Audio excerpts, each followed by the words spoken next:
Bonjour. La paracha de Vayechi débute en Égypte alors que Yaakov se prépare à mourir.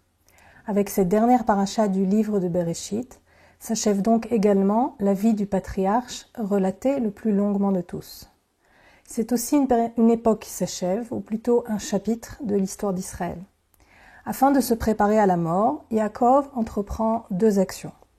Bénir ses enfants, comme l'ont fait avant lui son père et son grand-père, et leur faire la demande de l'enterrer en terre de Canaan.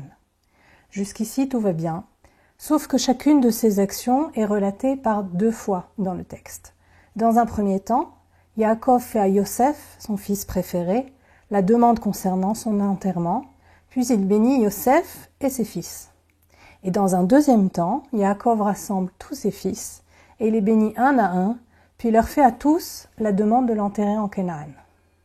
Mais ce qui est encore plus frappant est qu'une fois qu'il est mort, le texte nous décrit ce qui semble être 2 voyages de funérailles de Yaakov.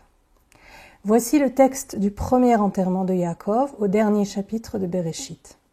J'ai utilisé la Bible du rabbinat que je me suis permise de modifier à certains passages pour coller plus au texte hébreu. Joseph ordonna aux médecins, ses serviteurs, d'embaumer son père, et les médecins embaumèrent Israël. On y employa 40 jours, car on emploie autant de jours pour ceux qu'on embaume. Les Égyptiens portèrent son deuil 70 jours. Les jours de son deuil écoulés, Joseph parla ainsi aux gens de Pharaon. « De grâce, si j'ai trouvé faveur à vos yeux, veuillez porter aux oreilles de Pharaon ces paroles. Mon père m'a adjuré en ces termes. Voici, je vais mourir, dans mon sépulcre que j'ai creusé pour moi dans le pays de Canaan, là même tu m'enseveliras. Et maintenant je voudrais partir, j'ensevelirai mon père et je reviendrai. » Pharaon répondit, « Pars et ensevelis ton père ainsi qu'il t'a adjuré. » Joseph partit pour ensevelir son père, il fut accompagné par tous les officiers de Pharaon qui avaient vieilli à sa cour, par tous les anciens du pays d'Égypte, par toute la maison de Joseph, par ses frères et par la maison de son père. Leurs enfants seuls, avec leurs menus et leurs gros bétail, restèrent dans la province de Goshen. Il y eut à sa suite et des chars et des cavaliers. Le convoi fut très considérable. Parvenus jusqu'à Goren-Atad, situé au bord du Jourdain, ils y célébrèrent de grandes et solennelles funérailles, et Joseph ordonna en l'honneur de son père un deuil de 7 jours. L'habitant du pays, le Cananéen, vit ce deuil de Goren, et ils dirent « Voici un grand deuil pour l'Égypte. » Et c'est pourquoi on nomma Avel Mitzraïm, ce lieu situé de l'autre côté du Jourdain. Plusieurs éléments nous frappent à cette lecture. Tout d'abord, il paraît clair que le principal acteur est ici Yosef. C'est Yosef qui mène ce périple des funérailles. Ses frères sont mentionnés, mais en passant seulement, comme accompagnant ce voyage. Puis on ne peut s'empêcher de constater qu'il s'agit indiscutablement de funérailles égyptiennes. Tout d'abord, il y a l'étape de l'embaumement, commandée par Yosef, effectuée par des médecins égyptiens dont nous savons que c'était la spécialité dans l'Égypte antique. L'embaumement a duré 40 jours, et le texte de préciser que tel est l'usage égyptien. Puis la Torah nous relate une période de deuil de 70 jours, pendant laquelle Yaakov est pleuré par l'Égypte. Non seulement le deuil, pour ainsi dire, national est frappant, mais sa longueur est aussi remarquable. En effet, la période de deuil est généralement plus courte dans la Torah.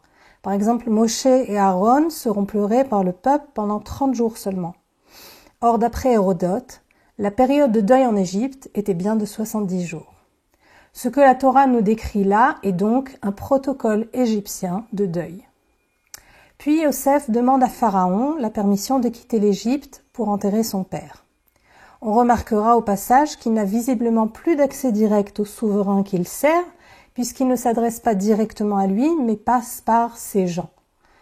On dirait que la famine étant passée, la place de Yosef en Égypte n'est plus la même. On note également que Yosef s'engage auprès de Pharaon à revenir en Égypte, ce qui suggère une certaine méfiance de Pharaon à son égard. Enfin, c'est le départ, et comme nous l'avons déjà souligné, la Torah nous précise que c'est Yosef qui part ensevelir son père. Non seulement la famille de Yaakov est reléguée au rang d'accompagnateur, mais le verset ne les mentionne qu'après les serviteurs de Pharaon, et les anciens d'Égypte. Ils sont accompagnés de chars et de cavaliers. Là encore, il s'agit d'une spécificité égyptienne. Puis ont lieu des funérailles solennelles dans un lieu du nom de Goren Atad, sur lequel nous reviendrons. Et là, comme pour enfoncer le clou, au cas où on ne l'aurait pas encore bien compris, la Torah nous relate que les Cananéens eux-mêmes, qui ont observé ces funérailles, déclarent « Voici un grand deuil pour l'Égypte » et renomment le lieu Aven Mitzraïm, deuil de l'Égypte. Regardons à présent la suite du texte qui décrit la deuxième étape des funérailles. Ses fils agirent à son égard ponctuellement comme il leur avait enjoint. Ils le transportèrent au pays de Canaan et l'inhumèrent dans le caveau du champ de Marpella, ce champ qu'Abraham avait acheté comme possession tumulaire à Éphron le Héthéen en face de Mamré. Joseph, après avoir enseveli son père, retourna en Égypte avec ses frères et tous ceux qui l'avaient accompagné pour ensevelir son père. Dans un deuxième temps donc, ont lieu en quelque sorte de nouvelles funérailles de Yaakov qui se déroulent en Canaan dans le tombeau familial de Marpella. Ce qui frappe ici, c'est le laconisme du texte en comparaison avec la description assez prolixe des funérailles égyptiennes. Ici, point de détail, sauf en ce qui concerne le lieu. Canaan, dans le caveau de champ de Marpella, ce champ qu'Abraham avait acheté comme possession tumulaire à Éphron le Héthéen, en face de Mamré. On comprend que le message de la Torah se concentre ici sur ce lieu particulier de Marpella. Comment comprendre ces doubles funérailles? C'est ce que je vous propose d'étudier. La grille de lecture la plus évidente est celle de la tension entre Canaan et l'Égypte. Yaakov est le patriarche qui a mené en quelque sorte la famille à s'établir en Égypte. Il est le seul à mourir loin de Canaan. Les sages se sont demandé pourquoi la famille de Yaakov n'avait pas quitté l'Égypte une fois la famine terminée. Le Kli Yakar, qui est le nom de plume du rabbin et exégète Salomon Ephraim de Lunchitz, qui vécut en Pologne au XVIe siècle, comprend les choses ainsi. La famille d'Israël est venue en Égypte temporairement, mais a fini par s'y trouver bien et par oublier sa terre de Canaan. Selon lui, ce bras fort, ce Yad Chazaka, que Dieu a dû déployer pour faire sortir les enfants d'Israël d'Égypte, ne l'a pas été seulement à l'égard des Égyptiens, mais aussi des enfants d'Israël eux-mêmes. Il aura fallu toute la souffrance infligée par Pharaon pour détacher le peuple de l'Égypte et les amener à enfin quitter ce pays d'accueil. Cette tension est apparente dès le premier verset de notre paracha. Je cite « Jacob vécut dans le pays d'Égypte 17 ans. La durée de la vie de Jacob fut donc de 147 années. » La Torah ici ne s'est pas contentée de comptabiliser les années de vie de Jacob comme elle le fait généralement. Elle fait également le compte des années passées en Égypte. Cette lecture se confirme avec la demande explicite faite à Yosef de ne pas l'ensevelir en Égypte. La description que nous avons lue de deux funérailles, l'une égyptienne et l'autre qui porte Yaakov en terre de Canaan, est donc l'expression de cette tension. Selon cette grille de lecture, l'objectif de Yaakov à travers ces funérailles est de rappeler à sa famille leur appartenance à la terre de Canaan. Mais alors, pourquoi des funérailles égyptiennes? En fait, dans cette description de funérailles égyptiennes, plusieurs éléments font écho au récit à venir de la sortie d'Égypte. La mention de Rechev et Parashim, des chars et des cavaliers, n'apparaît qu'à 2 reprises dans toute la Torah, lors de la sortie d'Égypte et ici. C'est un clin d'œil à la sortie d'Égypte à venir. Mais aussi l'itinéraire emprunté est le même que lors de l'Exode. Au lieu de simplement arriver en ligne droite vers le nord, en traversant le Sinaï pour atteindre Canaan par le sud, la procession quitte l'Égypte en allant vers le nord-est pour atteindre le Jourdain. Et c'est par là qu'elle entre en Canaan et arrive à Hebron par l'est. Cet itinéraire est pour le moins étonnant. Or, c'est précisément celui qu'emprunteront les enfants d'Israël pour rejoindre la terre promise bien des années plus tard. Ces éléments ne sont pas là par hasard. La Torah établit ainsi un parallèle entre le voyage des funérailles de Yaakov et celui de la sortie d'Égypte, afin de souligner que le testament fait par Yaakov à ses fils de l'enterrer en Canaan est intimement lié à la sortie d'Égypte. Yaakov inscrit ainsi dans la conscience de ses descendants, le fait que leur terre est Canaan et non pas l'Égypte. C'est là que sont leurs racines, c'est là que reposent les patriarches et les matriarches. Ces funérailles égyptiennes en grande pompe, paradoxalement, mènent Yaakov hors de l'Égypte et sont en quelque sorte un prélude à l'Exode. Elles inscrivent dans la mémoire collective des enfants d'Israël l'idée que c'est à la terre de Canaan qu'ils appartiennent et qu'ils finiront par quitter l'Égypte. La deuxième grille de lecture que je voudrais vous présenter est celle développée par le Rav Mordechai Breuer, qui était un éminent spécialiste du Tanakh, israélien d'origine allemande, chez qui j'ai eu le privilège d'étudier. Dans son livre Pirkei Bereshit, le Rav Breuer décrit la personnalité de chacun en fonction de 3 facteurs qui correspondent à 3 étapes de la vie de l'homme. La famille dont il est issu, ses parents, ses ancêtres, puis son indépendance d'adulte, sa personnalité autonome, et enfin le couple qu'il forme avec son époux, en l'occurrence son épouse, avec laquelle, selon la formule de Bereshit, il ne forme qu'une seule chair. À chacune de ces dimensions, le Rav Breuer associe un lieu de sépulture de Yaakov. À la première, celle constituée par sa famille et ses ancêtres, la grotte de Marpella, bien sûr. À la deuxième, celle de l'adulte qui vole de ses propres ailes, le Rav Breuer associe le tombeau que Yaakov se serait creusé pour lui-même, ainsi que Yosef l'a décrit à Pharaon. Je cite un verset qu'on a lu précédemment. Yaakov fait dire à Pharaon, « Mon père m'a adjuré en ces termes, voici je vais mourir, dans mon sépulcre que j'ai creusé pour moi dans le pays de Canaan, là même tu m'enseveliras. » Ces propos de Yosef sont en effet assez inattendus, puisque Yaakov n'a pas creusé lui-même le tombeau de Marpella. Il y a ici une incohérence. Le Rav Breuer déduit de cette incohérence que Yaakov avait en effet creusé dans un autre lieu son propre tombeau individuel, dans lequel il avait le désir de reposer et qui symboliserait donc son indépendance d'homme adulte. Et c'est ce qu'il aurait demandé à Yosef, avant de se rétracter finalement en faveur de la Marpella.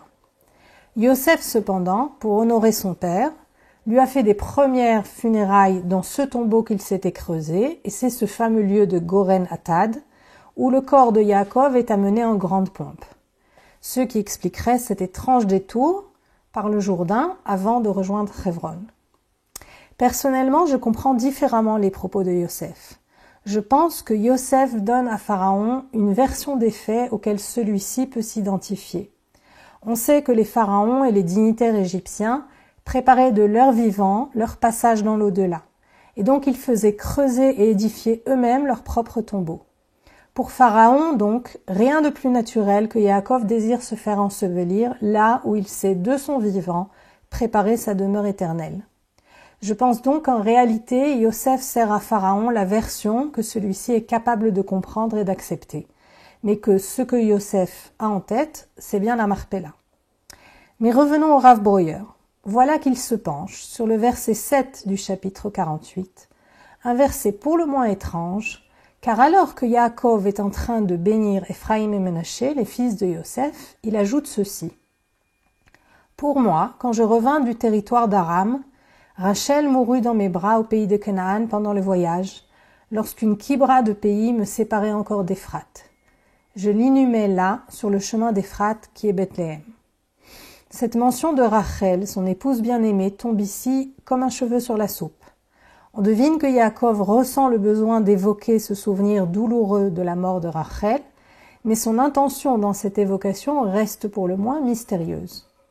Pour le Rav Breuer, c'est clair, Yaakov avait en réalité le désir ardent d'être enseveli auprès de sa bien-aimée, et dans ce verset, il commence à en faire la demande à Yosef, mais ne va pas jusqu'au bout, parce qu'au fond, il sait que sa destinée est de reposer auprès de sa famille. À travers ces anomalies du texte, le Rav Breuer lit donc le combat interne auquel se livre Yaakov avant de mourir, sa volonté propre, son amour pour sa femme, et finalement sa fidélité à ses pères et mères qui l'emportent. En cela, Yaakov incarne la destinée humaine, celle qui nous fait ressentir plusieurs attachements forts qui cohabitent plus ou moins en harmonie au cours d'une vie, mais qui finissent à un moment ou à un autre par être contradictoires, ce qui amène à faire des choix parfois douloureux. La troisième et dernière grille de lecture de ces textes que je voudrais vous présenter est celle du professeur et rabbin Jonathan Grossman. Le Rav Grossman est un éminent chercheur en études bibliques, il est professeur à l'université de Bar-Ilan et a publié de nombreux ouvrages, notamment une série consacrée aux patriarches, auquel il a ajouté un volume consacré à Yosef. Son approche du texte biblique est surtout littéraire. Il décrit la place de l'histoire de Yosef dans le livre de Bereshit comme ce qu'on pourrait appeler un spin-off de l'histoire des patriarches. Son étude des funérailles de Yaakov est incluse dans son ouvrage sur Yosef. Il y compare les demandes formulées par Yaakov à Yosef d'une part et à l'ensemble de ses fils d'autre part. Yaakov dit à Yosef, je lis au chapitre 47, verset 29. « Si tu as quelque affection pour moi, mets je te prie ta main sous ma hanche pour attester que tu agiras envers moi avec bonté et fidélité, en ne m'ensevelissant point en Égypte.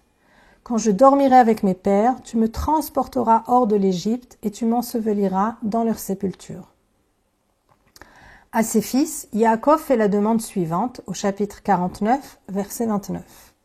Il leur donna ses ordres en disant « Je vais être réuni à mon peuple, ensevelissez-moi auprès de mes pères dans le caveau qui fait partie du domaine d'Éphron le Héthéen.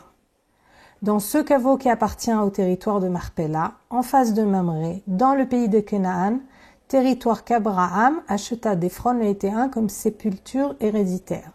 Là furent enterrés Abraham et Sarah, son épouse, là furent enterrés Isaac et Rebecca, son épouse, et là j'ai enterré Léa. L'acquisition de ce territoire et du caveau qui s'y trouve a été faite chez les Héthéens. La différence entre ces demandes est manifeste. À Yosef, Yaakov fait la demande de ne pas être enseveli en Égypte, mais il n'indique pas le lieu de sa sépulture. L'accent est mis sur le rejet de l'Égypte. Tandis qu'à ses fils, il indique précisément et avec force détail le lieu de sa sépulture. Le professeur et rabbin Grossman, dans son ouvrage sur Yaakov, celui-ci, développe sa théorie selon laquelle le personnage de Yaakov s'est construit autour de deux axes. L'axe de l'immédiateté, de l'ici et du maintenant de son histoire, et qui correspond au nom de Yaakov. Et le deuxième axe, qui est celui de la destinée d'Israël en tant que nation. Tout au long de son parcours, le personnage de Yaakov Israël est mu par ces deux axes, qui l'amènent à faire des choix et à agir à la fois en tant qu'individu, mais aussi en tant que porteur du destin particulier du peuple d'Israël. Je me permets de citer, pour illustrer cette idée, le poème du poète israélien Amir Gilboa, mis en musique notamment par Shlomo Artzi. Pitom kam adam baboker umargish ki hu am umatril halechet. Ce qui donne dans ma traduction libre, soudain un matin un homme se lève, il sent qu'il est peuple et se met à marcher. Yaakov, toujours selon Grossman, c'est un homme qui se sent devenir peuple et c'est ce qui le fait marcher. Cette lecture du récit de Yaakov est absolument passionnante. Nous en avons ici une illustration. Yosef est le fils capable de permettre à Yaakov de quitter l'Égypte pour se faire ensevelir hors d'elle. C'est donc la demande qu'il lui fait. C'est très concret, terre à terre. Et c'est ce que fera Yosef, grâce à son entre-gens à la cour de Pharaon, mais aussi grâce à sa compréhension des rites et coutumes de l'Égypte. Il fait à son père des funérailles typiquement égyptiennes, comme pour rassurer les autorités égyptiennes qu'il n'y a pas là de rupture avec l'Égypte. C'est ce qui lui permet de quitter l'Égypte pour enterrer son père en Canaan. La demande de Yaakov à ses fils, en revanche, exprime la fidélité à l'héritage d'Abraham, l'ancrage national dans la terre de Canaan. Elle exprime son appartenance à l'alliance avec Dieu, portée par les couples des patriarches et matriarches enterrés à la Marpella. Abraham et Sarah, Yitzhak et Rivka, et Léa et donc lui-même. Or, s'il fait cette demande à l'ensemble de ses fils, et non pas à Yosef seul, c'est bien pour affirmer qu'ils font tous partie de cette alliance et de cet héritage, contrairement aux générations précédentes où un fils était choisi au détriment d'un autre. Cette demande faite à ses fils est donc guidée par la destinée d'Israël en tant que nation qu'il incarne et non pas en tant qu'individu. J'ai présenté ici 3 lectures des funérailles de Yaakov qui permettent de comprendre les diverses bizarretés du texte. Une lecture qui met au centre de ce récit la tension entre l'Égypte et la terre de Canaan à ce moment charnière du récit biblique. Une autre lecture, celle du Rav Breuer, qui met en relief les différents aspects de la personnalité humaine à travers le personnage de Yaakov tiraillé par ses attaches que sont sa famille d'origine, son autonomie d'homme adulte et son amour pour Rachel.